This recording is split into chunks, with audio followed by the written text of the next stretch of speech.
자, 여러분들 안녕하십니까? 반갑습니다. 코인 대통령이에요.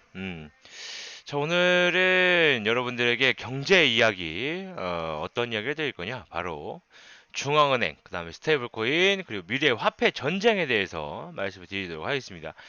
이것은 뭐 코인에 대해서만 해당되는 건 아니고, 전체적인 경제에 대해서 연관이 되어 있기 때문에 뭐 투자를 진행하시는 모든 분들이 좀 들어두시면 좋을 것 같아요. 일단 미래의 화폐 전쟁에 대해서 초점을 두고 이야기를 해보도록 하겠습니다. 먼저 제가 말씀드릴 거는 스테이블 코인에 대해서 말씀을 드리면서 이 환율 전쟁이 어떻게 될 건지 요거에 대해서 말씀을 드릴게요. 일단 다수의 법정 화폐를 동시에 연동을 시켜서 그 가치가 일정하고 언제든지 법정 통화를 교환할 수 있는 디지털 화폐를 만들겠다. 라고 이야기했던 게 페이스북이죠. 자, 바로 페이스북의 리브라 프로젝트입니다. 자, 그동안 암호화폐 업계 안에서도 거론되던 이 스테이블 코인의 개념을 사회 전반적으로 소개하는 계기가 됐죠. 각국의 정부, 금융계, 그리고 뭐 재계를 중심으로 리브라에 관해 벌어지고 있는 격렬한 논의가 버겁게 느껴지더라도 어쩔 수는 없어요. 앞으로도 전 세계에서는 수많은 스테이블코인이 쏟아져 나와서 치열한 경쟁을 벌일 거고요. 특히 국가 간 교역이 활발하게 벌어지는 아시아 지역은요, 시장 주도권을 쥐기 위한 여러 가지 스테이블코인의 격전지가 될 전망이다라고 판단해 볼 수 있겠습니다. 자, 그럼 이 이야기는 주식도 그렇고요, 부동산에도 그렇고 상당히 중요한 이야기입니다. 뭐 기대가 되면서도 두려운 전망이죠. 예. 지금까지 수많은 스타트업의 은행, 뭐 테크 기술들이 이 경쟁에 도전장을 내밀었는데요. 가장 돋보이는 경쟁자는 역시나 중국 정부입니다. 자, 중국의 인민은행이 조만간 공개할 것으로 예상되는 중앙은행 디지털 화폐. 굳이 따지자면 스테이블 코인은 아니에요.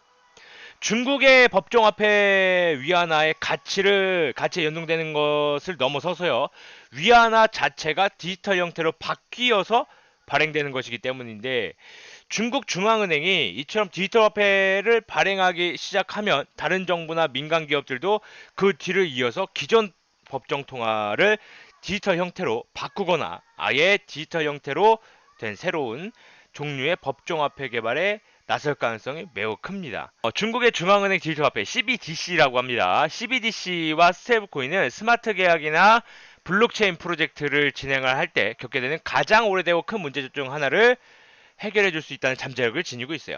자, 공급망이나 송금 업무에 블록체인 기술을 적용했을 때 겪는 문제 중 하나가 결제 과정에서 나타납니다. 자, 결제 업무를 처리를 하려면 두 가지 방법 중 하나를 선택을 해야 돼요. 하나는 비트코인처럼 아직 많은 사람이 사용하지 않는 변동성이 큰 암호화폐를 이용하는 거고, 다른 하나는요, 블록체인 환경을 아예 벗어나서 기존 은행 시스템을 이용한다는 것인데, 기존 은행 시스템에서 결제를 처리하면 절차가 번거로울 뿐 아니라 효율성도 떨어집니다.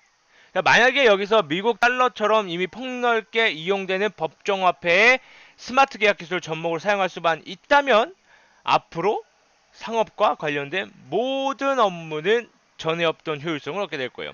자, 중국 정부가 가장 먼저 이 도전에 나서게 되면 국제 무역에서 위안화가 차지하는 중요성이 급격히 증가합니다. 자, 이에 위기감을 느낀 다른 나라들은요, 앞다퉈서 중국 정부의 뒤를 쫓을 거고요. 특히 중국 정부의 1대1로 구상에 참여하는 65개 국가를 중심으로 위안화의 힘은 더욱 강화될 전망이죠. 자, 뭐 지정학적 측면에서 이것이 문제가 되는 이유는 그동안 국제무역의 주요 매개체로 꾸준히 신뢰받던 달러가 불필요해지기 때문이에요. 예를 들어서 러시아의 한 수입회사와 중국의 수출회사가 스마트 계약과 아토미 수합을 통해서 디지털 형태의 위안화, 루브라 거래에서 발생할 수 있는 환 위험을 제거하면 달러는 사실상 필요가 없어집니다. 예. 자, 중국 관영 차이나델리가 중국 정부의 CBDC 개발 사업에 대해서 보도하기 바로 며칠 전에 국제결제은행의 아구스틴 카르스텐스 총재는요, 디지털 화폐에 대해서 태도를 갑작스럽게 바꿨어요. 그동안 줄곧 디지털 화폐의 가치를 부인해 오던 사람인데, 파이낸셜 타임즈와의 인터뷰에서 중앙은행의 디지털 화폐 발행은 시간 문제다라고 이야기를 한 게 바로 그거죠. 자, 이미 태국이나 아시아 몇몇 중앙은행들은 은행 간 송금을 디지털 화폐로 하는 실험을 하고 있습니다. 자, 여기서 한 가지 문제는 CBDC 발행으로 국민에 대한 국가의 감시가 강화될 수 있다는 거예요. 특히 최근 홍콩에서 벌어지고 있는 시위 사태에서도 알 수 있듯이 국민의 자유를 억압하는 전국 정부에 대한 두려움은 더욱 커지고 있고요. 세계 그 어느 기업이나 개인도 자신의 지출 내역을 자국 정부나 외국 정부가 들여다보는 것을 반기진 않을 겁니다. 자, 이런 상황에서 정부가 아닌 민간의 암호화폐 개발자들이 페이스북의 리브라보다 개인정보를 철저하게 보호할 수 있는 스테이블 코인을 개발한다면 그러한 코인으로 누릴 수 있는 기회는 어마어마할 겁니다. 스테이블 코인을 개발하기로 했다면 중앙은행의 법정 통화에 연동되는 코인을 만들 것인지 아니면 알고리즘 기반으로 하는 코인을 만들 것이 결정을 해야 돼요. 자, 법정화폐에 연동된 스테이블 코인 가운데 테더 토큰이 한때 시장을 주도한 적이 있었는데 이후 테더의 예치금에 대한 관리 부실 의혹이 불거지면서 제레미 달러, 팩소스 스탠다드, 코인베이스의 US 달러 코인, 자, 이런 것들이 규제 당국의 감독을 받는 기관이 발행하는 스테이블 코인을 향한 관심이 더욱 커지고 있습니다. 자, 알고리즘을 기반으로 하는 스테이블 코인 중에서는 이더리움 기술을 토대로 달러 단위를 사용하는 메이커다오, 메이커다오의 DAI 스테이블 코인이 시장을 선도하고 있는데, 자, DAI 스테이블 코인은 스마트 계약을 통한 담보부 이더 대출 프로토콜 기반을 운영을 하고 있어요.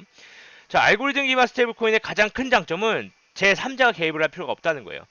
반면 법정 통화에 연동된 스테이블은 발행, 유통 중에 스테이블 코인을 전액 바꿀 수 있는 예치금을 법정 통화로 보유하고 있다는 것을 보증해줄 기관의 개입이 필요합니다.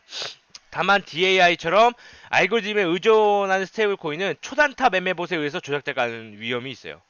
자, 아울러서 이더리움 자체의 확장성 문제와 시스템 전반의 부실로 이어질 위험성이 있는 변동성 높은 이더 대출 시장의 지속적인 성장 여부 역시나 알고리즘 기반 스테이블 코인의 성장을 가로막을 수가 있습니다. 자, 그럼에도 민간에서 발행하는 스테이블 코인 규모는 급격히 성장을 하고 있습니다. 지난달 발행된 트레이드 블록 보고서를 통해서 확인할 수 있듯이 올해 2분기 민간 부문 스테이블 코인의 시가총액은 벤모의 시가총액을 뛰어넘을 만큼 급증하고 있다라는 게 가장 큰 이슈입니다. 자, 그래서 여러분들 지금 현재 봐야 되는 게 뭐냐면 이 앞으로의 환율 전쟁 그리고 중국 정부가 주도를 할 앞으로 중국 정부로 따라갈 거란 말이에요. 이 수출입에 대해서. 이 수출입에 대해서 위안화의 가치가 굉장히 위에 올라가 있을 겁니다. 자, 그렇게 되면은 일단은 이 수출입에 관련된 주식 종목들 굉장히 위태로울 수 있죠. 지금 현재 지금 이 시간 제가 방송을 찍고 있는 이 시간에도 주식시장은 박살이 나고 있습니다. 그죠? 코스피 1.5, 코스닥 2.68%, 다우랑 나스닥은 박살이 나 있고요. 홍콩 지수나 니케이도 박살이 나 있습니다. 미중 무역 전쟁에 대한 관세 부과 때문에 수출주나 경기 민감주가 굉장히 힘들게 움직이고 있다는 얘기죠. 자, 그렇다면은 이 스테이블 코인으로 주도할 시장이 온다면 진짜로 중국이 그렇게 주도를 한다고 한다면 그거에 관련된 주식 종목들, 그 다음에 그것과 관련된 코인들은 급상승을 할 겁니다. 자, 그래서 이번 기회에 한번 어떤 것들이 있는지 알아볼 필요가 있다라는 거예요. 그죠? 자, 그런 것들은 제가 이제 이 카톡방, 무료 온라인 카톡방에서 좀 운영을 하고 있는데 밑에 하단에 카톡방 링크를 걸어둘 거예요. 자, 거기서 한번 확인해 보셔도 좋겠다라고 말씀드리도록 하겠습니다. 자, 오늘은 여기까지 말씀드리고 저는 내일 다시 찾아뵙도록 하겠습니다. 감사합니다.